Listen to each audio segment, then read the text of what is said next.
Hello again all. Welcome to the second part of the Witchy Waffle, in which I'd like to talk to you about ritual magic. Ritual magic is magic that is done by pattern or by formula, by recipe if you like. If you're someone who is familiar with either the Roman Catholic Church or the High Anglican Church, you will know that if you go in to church on a particular Sunday, it will follow a very distinct pattern. If it's a special day, then it will already have a service mapped out for it. It will be this hymn, the pastor or the priest will say these words, you respond with these words, and it will follow a pattern all the way through the service. Ritual magic is very much like that. As well as being a witch, I am also a priestess of Isis, and I use ritual magic a lot. So when I am performing a ritual, I will create my working area, I will draw the circle, and I will call the quarters. And I actually have my working area set up all the time, as I'll show you now. I'm standing in my dining room, which is permanently set up as my working space, and on the north wall is my altar. Above the altar is the picture of Anubis, my primary male deity. Most of my tools are set out on the top of my altar. Here's my pentacle. This was a breadboard that I got from the pound shop, and I added the design myself using a soldering iron. My salt pot is actually one of a pair. The other one is white. It is stone, and I believe they were available in IKEA, designed for salt and pepper. I picked mine up in a charity shop. To put the salt into the water, I have a little silver-plated spoon.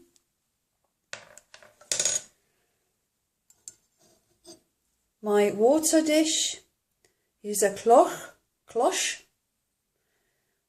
A little Gaelic cup, again picked up from a charity shop. I have a little tea light holder for my fire.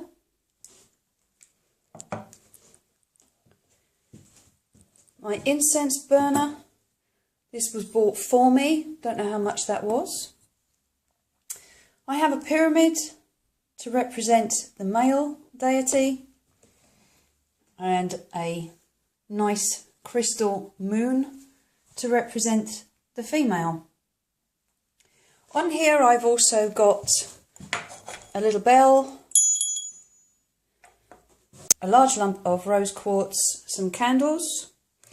This is my white handled athame, which you may recognise from the Glastonbury video from last year.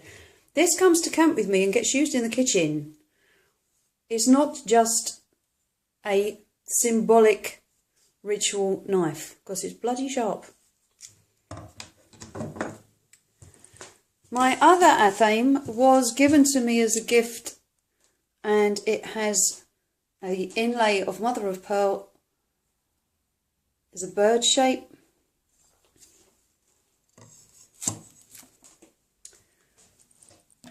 I have a little crystal, well, I'm not entirely sure what this is, but Adopted Son bought me that. I have a piece of regular amethyst that's currently just here to be charged up. And I have my lighter.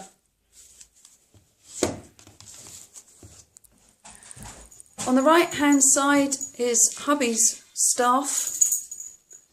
And on the left hand side is my staff, and if you look at the head a particular way, it's an ibis.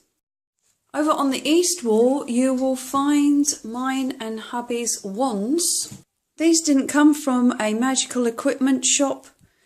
Hubby and I were going to Comic Con as Bellatrix Lestrange and a Death Eater. So I went to our local woods, picked up a couple of wonky shaped sticks and stained them black we now use these, if we need a wand, in our ritual work. Down on the south wall, I have a lovely picture of the phoenix, which my mentor gave me. And underneath that, I have my red candle. The west wall, there doesn't appear to be anything vaguely ritual on the west wall at all, until you go up into the alcove, and lurking at the back there is my chalice. This is the hallway that goes from the top of the stairs down into my bathroom, which I have decorated to resemble an Egyptian temple or tomb. This beautiful wall hanging of Isis, which I actually bought when I was lucky enough to go to Egypt. And there are various framed papyri. Cleopatra, my mum made me that. Another papyri. And in this hallway I also have my Isis altar. This is on my west wall. Large statue of Isis in the middle. Bastet to one side. And Menthu, he is the bodyguard to the gods. And on the other side I have Anubis, Hathor and Osiris, and a multitude of crystals, various wands which all get used in energy work and healing. So as you can see, my working space is actually quite an elaborate setup, but as I think I've already said, none of my tools have come from an occult shop, and I have found through my practicing that tools will come to you when you're ready for them. You'll be in a charity shop and find the perfect bowl to put your salt in, or you'll be wandering down a high street and there'll be a little stall selling bits and pieces, and there will be the perfect letter opener that would make a really nice athame. Yes, you can go out and spend a fortune on all of these ritual tools, but you don't actually need to. And in truth, you don't need any of these tools at all. Here is my chalice. Here is my wand. Once again, to quote the wonderful Weatherwax, a bread knife works just as well as an athame as a proper athame. And guess what? You can cut bread with it as well. Use what you have. Use what's familiar to you. Your kitchen knife will make a great athame if it's something you use every day to chop your vegetables, because you have imbued it with your energy already. Tools are nice to have, but they're not necessary. And they're very much more to enable you to focus. I am a witch and a priestess of Isis all the time. And I use magic all the time, and I use spells practically every day of one sort or another, even if it's just the most basic protection spell for myself, my family, my house. I do ritual for special occasions or for special purposes. It's the same as a Christian. They don't stop being a Christian because they don't go to church. They will read their Bible every day. They will pray every day. But when they go to church, it's special, it's for a specific purpose, and it enables them to focus their faith. And that is what ritual is like. It's a focusing of your intent. So when you perform that rite or you perform that spell, it really does focus. I enjoy the process of preparing myself physically and mentally to perform a ritual. I enjoy calling the quarters. I enjoy the whole performance, if you like, of a ritual, but I don't need any of it. The nice thing about ritual is that it can involve other people a lot more. I can ask someone to hold my incense at east or to hold my water at west. It allows me to involve other people, but again, none of this is actually necessary. It's just something I enjoy doing. So if you feel that you are drawn towards a more ritualistic path, don't be put off by the whys and wherefores and thou shouts, because they're guidelines, they're not absolutes. As I was saying, the other thing about ritual magic is that you can involve other people in it. You can ask them to be a part of it. And this is kind of where we get the idea of covens.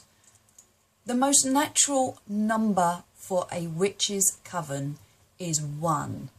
Most witches work on their own. The minute you get into a coven situation, it becomes hierarchical. There's always going to be politics and power games, and too often the people in charge are there for their own aggrandizement.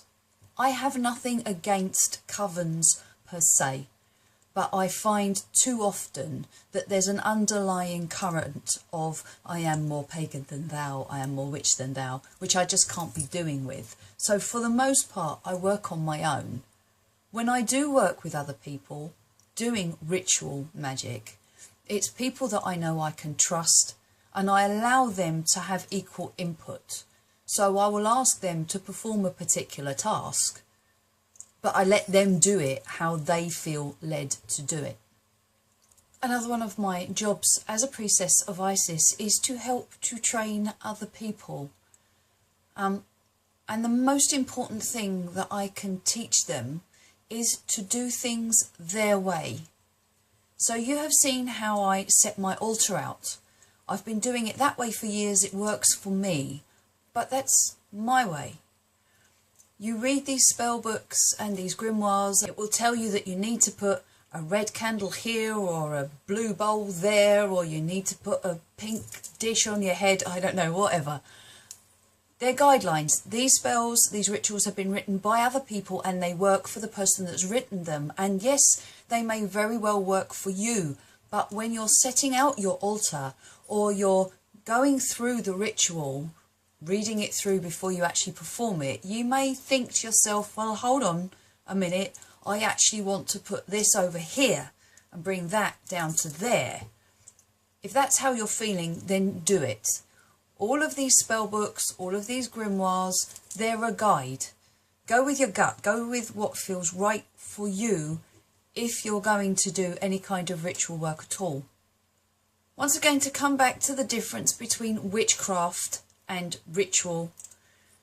Ritual is much more prepared, it's more planned, it's more set out. Whereas for me anyway, witchcraft is much more ad hoc, spur of the moment, stand there, do that. I can achieve exactly the same under a tree in the rain with a bottle of something nice and some biscuits as I can in my full ceremonial regalia in my working room with all my tools.